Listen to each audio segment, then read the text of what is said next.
Hello there folks, and welcome back to Space Engineers Survival Exploration Mode. So the past couple of episodes we've been focusing heavily on the oxygen and the oxygen system. So today we're going to take a break from that. We're actually going to be focusing on scrap metal.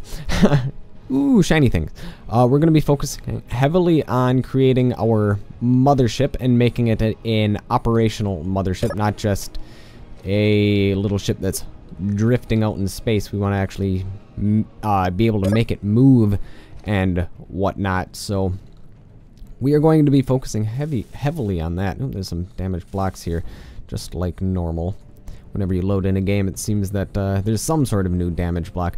Anyhow, we're going to be focusing heavily on that, and it's actually going to be a montage because I have been making a whole bunch of parts off screen, and they're inside of our assembler and stuff, and you'll see that during the montage. So hopefully we get a lot accomplished, and then after that we'll go through and show you what has been done. So see you guys at the end of the montage. Enjoy the music.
Alright, well, it's been quite a while. We managed to complete all of our rear-facing thrusters, so I actually do want to see how fast this ship goes. However, there is a derelict wreck kind of in the way, and I don't want to accidentally damage it. If we actually move our ship this way, and then we can move it back and forwards, I think we should be able to do that. I also have to make sure that I don't run into my Voyager. Also, while I was doing the montage, Space Engineers actually had an update. So yes, it's been that long. It's how long I worked on it. I think it was like 2 to 3 hours is how long it actually took in real time. Anyhow, the thing that they've added in the game, I restarted the game. We're gonna take a look at what they've done, and we're definitely, absolutely, positively going to use this on the Voyager spacecraft. There are airtight hangar doors, and they are absolutely perfect for what we need. Not only will it prevent us from, you know, having the piston go all wonky and destroy everything on the inside, it will be able to allow us to have an airtight hangar door. So we're going to keep this kind of 2-thick idea. In fact, we're probably going to make it a 3-thick door, so that we're going to have 2 doors and an air vent in the inside to suck out all of the oxygen, and then we can actually pressurize this room. We can get rid of those well, actually, we'll probably want to keep those airlocks just for safety's sake. But just to kind of show you what they look like, I don't know if I have the materials on me to make them. So they expand 3 in any direction. So let me just place it down. We're gonna build one just to show you what it's like. Obviously, it's not going to stay here. So we need steel plates, steel tubes, motors, and we need a lot of stuff. But we do have a lot of stuff in our ship, so that's nice and close. So let's take some steel. We do not need this. That'll get ground up right away. We need some construction components. Probably can use some more of that. We need some more small steel tubes. We need some computers and motors and computers. Okay, well, I'm gonna throw the missiles in there and there. There we go. Now, sorry about the audio being really loud. Sometimes it resets itself and it doesn't actually go to the correct audio level until you go into the audio menu. It's kind of a funny little bug. Anyhow, so there we go. That is the airtight seal door. We are going to take a look at it. Maybe we can actually access it via these control panels up top. Maybe? Yeah, we should be able to. So it should be airtight hangar door. So we can open? Nope. Okay, well, I'm actually not sure how this works then, because I have not messed around with it that much. In fact, I'm going to mess around with it a little bit off screen, and then I'm going to show you kind of what it does and so on and so forth. Indeed, whatnot, and etc. Alright, well, that was a lot easier than I thought it would be. I just mistakenly thought something wrong about it. So let's go to the airtight hangar doors. So all we need to do is close it, and yeah, there we go. So it actually closes 2 blocks in any given direction. So that means we're probably going to want to have one on one side, one on the other. So it closes, this is 1 block, and that's 1 block. So if we have, let's see, how wide is our door right now? Our door is currently 3 wide. If we make it 4 wide, we could... Actually, you know what? We're only going to have 1 door. We're going to increase the size of the door by 4. So we're going to have 1 set of doors on one side, 1 set of doors on the other. But it's not going to be an actual airlock. So what we're going to do, though, is we are going to put 1 air vent in here so that when the door is closed, we can pressurize this if we want to. And then if we want to, we can also depressurize it whenever we decide to leave. I think that's going to be the best idea, and then keeping the airlocks actually makes a lot more sense when you do it that way, because then this door or this area can still be depressurized. So yeah, I think that'll make a little bit more sense, and it'll save on lots and lots of materials and build time as well. So I think we're going to be doing that next episode, so that's going to be exciting. Alright, so I'm actually gonna grind this way because there's no point in having this hangar door sticking off on the roof of my ship. Yoink! Alright, so there you go. Let's just take a little jaunt around the ship to see what else I've done. As you see, we added some armor plates here, put some more thrusters on the top. We threw in most of the thrust components necessary, or not thrust components, but building components necessary for pretty much all of the thrusters on the ship, except we need thrust components and large steel tubes. That's about it. So I'm going to be creating that off screen, and probably by next episode we'll have everything that we need. Also, I believe we threw all of the components necessary except for the large steel tubes and thrust components in the front ones as well. Yep. So there we go. Also, there's one other thing that I did. I said I was going to do.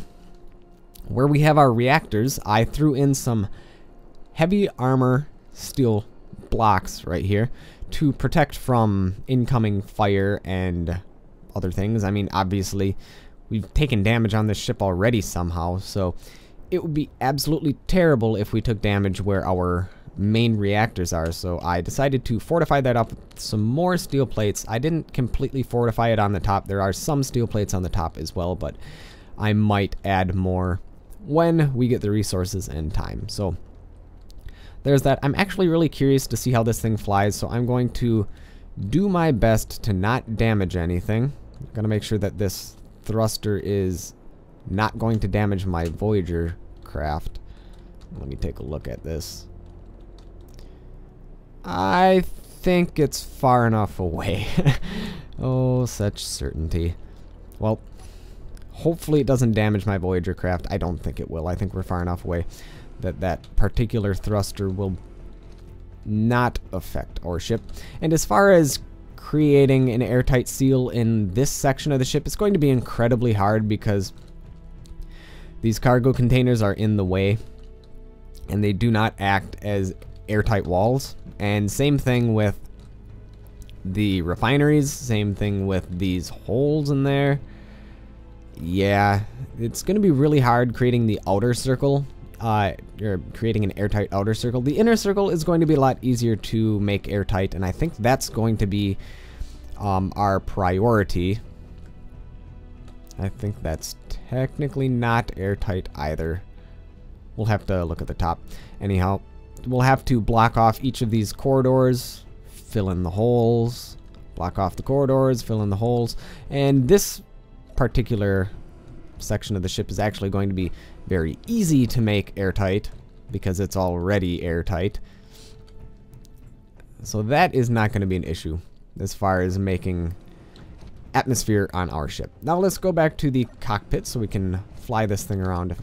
I think that's the side of the ship, which means, is this the front of the ship?